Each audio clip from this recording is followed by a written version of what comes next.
ভাই যে একটি ভিডিও দেখে লক্ষ লক্ষ মানুষ অবাক হয়েছে, এরকম একটা ভিডিও দেখে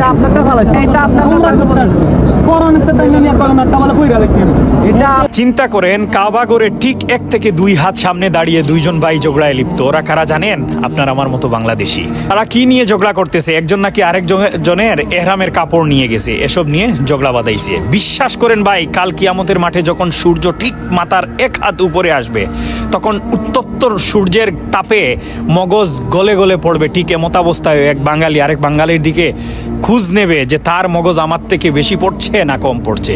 এরকম হিংসা আমাদের ভিতরে একে অন্যের প্রতি। আল্লাহু আকবার, আল্লাহ মাফ করুন, ক্ষমা করুন। চিন্তা করেন, যদি আপনার ভিতরে তাকওয়া না থাকে ভাই, আপনার ভিতরে যদি ঈমান না থাকে, আল্লাহ এবং রাসূলের প্রতি বিশ্বাস ভয় না থাকে, তাহলে হজ করে উমরা করে কি হবে? আল্লাহর ঘরের সামনে দাঁড়িয়েও আপনি কি করতেছেন? একে অন্যের প্রতি ঝগড়ায় হিংসায় লিপ্ত আছেন। ওমিন শাররি হাসিদিন ইজা হাসাদ।